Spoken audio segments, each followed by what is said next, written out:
Hello, everyone. Welcome to week 8 or module 8 of our Introduction to Mindfulness with the faculty of Apex Schools. Last week, you learned about how normal it is to experience challenges in our mindfulness and meditation practice. So, today, we're going to begin by learning about the first foundation of mindfulness, which is of the body. And then also we'll work with calming the mind with the breath. Thich Nhat Hanh, who is a well-respected teacher who recently passed, said to meditate with mindful breathing is to bring body and mind back to the present moment so that you don't miss your appointment with life. So being aware of your breathing and your body is really being alive moment to moment. This is when you don't miss your life. So, mindfulness of breathing is a practice that helps to calm the body. The breath is always in the present moment and it's very accessible. You don't have to pack it in a bag, it's not heavy, and your in and out breathing is always right now and right here in your body. I always say that the breath is our best friend. The breath was born with us, and when the breath leaves is a moment that we also leave our bodies. So, being aware of the breath is so essential so that we are awake to life's gift, which is the energy and the life force that we receive with each breath. Mindfulness of the body is the first foundation of mindfulness. And there are 4 foundations that we'll learn later on. The first foundation is the way to connect with our body and how it impacts the way that we live in the world. Mindfulness of the body is a wonderful and very important practice. The body is always in the present moment as well. And when we're more connected and aware of our bodies, the more that we can take better care of our health and our wellness. With our practice of meditation, as well as the way that we move through life, there are 4 universal postures that we can practice with, or that you will notice that it's always in one of these postures that we are moving in our day-to-day life. So there's sitting, which is either sitting on a chair or cross-legged on the floor if you're meditating, or also when you're eating, when you're working, resting. So sitting is a very common and of course one of the 4 universal postures that we find ourselves in. Sitting is also the most common that you see people doing their meditation, their formal meditation practice in. The second is standing. So when we stand, we cultivate stillness within ourselves and also practicing balance. So when with standing meditation, you can do this while you're feeling too tired, or maybe you're just feeling a little bit anxious or agitated to sit, so you can stand up and have your eyes slightly open and then do your formal meditation practice in this way. Also, throughout life, you might notice that you are also in standing positions, whether you're waiting in line, or maybe you're doing a particular practice or a chore, like being in the kitchen while you're slicing your meals, you're preparing your meals and you're standing and moving. And also, when we practice mindfulness, it's beautiful to be able to be present to these types of tasks and practices as well. Walking is another one of the universal postures.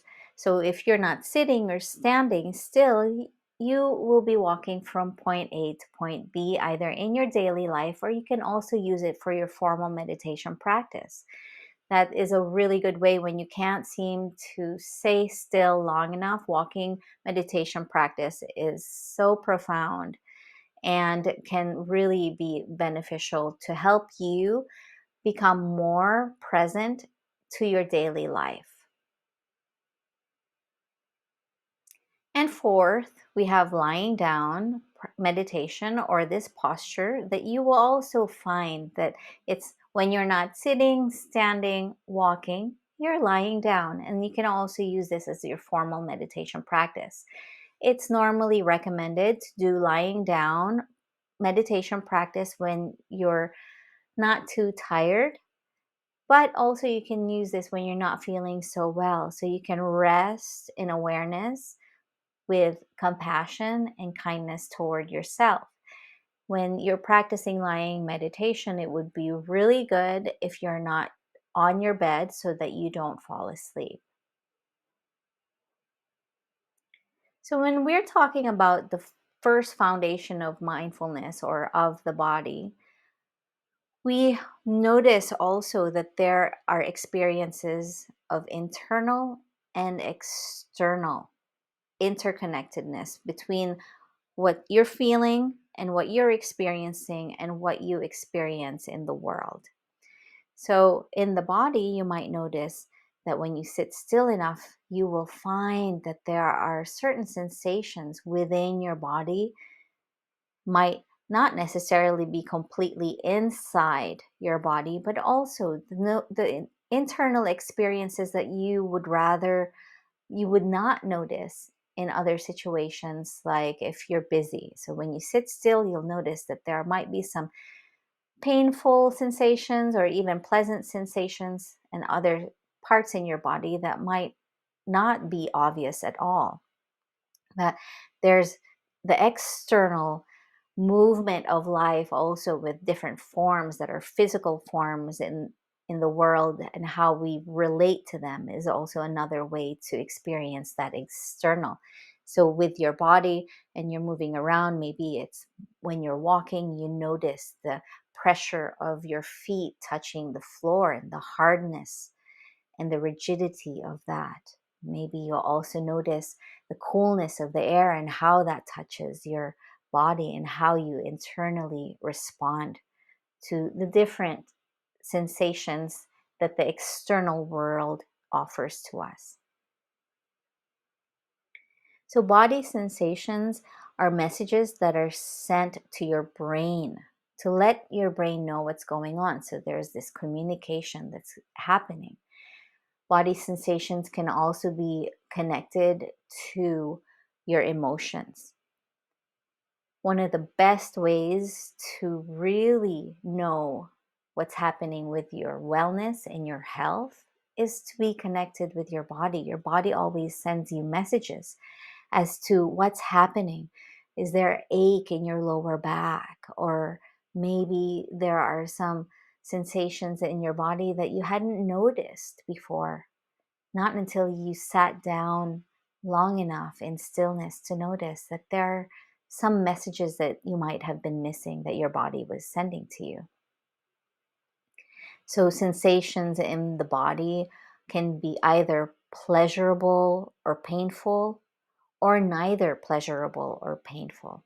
So, some of the most common ways that we can describe sensations in our body would be tightness, or it's tense, you feel knots, sore, achy, or there's pressure. And there's electric qualities in your body, like prickly sensations or tingling, burning, buzzing, itching, or pounding. And then when we're feeling relaxed, calm, and open, there's a sense of well being, like being relaxed, feeling like you've let go or released tension. You're energetic, expansive, flexible, and grounded. And then, of course, there are some ways that, some um, sensations could represent restlessness, like being shaky, trembly, fluttering, shivers, being wobbly or short of breath. And then sometimes we feel neutral, like, it's just like, yeah, I'm just feeling blah. It's neither pleasurable or painful. Sometimes it feels empty, dull, hollow, disconnected, heavy, or drained. And sometimes we feel closed off, and this is often when we feel some of the hindrances or the challenges with our meditation or our life, and we're protecting ourselves. So we feel constricted, choked, rigid, slunched, suffocated, or imploding, and that can be very stressful. So these are the ways that our body communicate with us through sensations.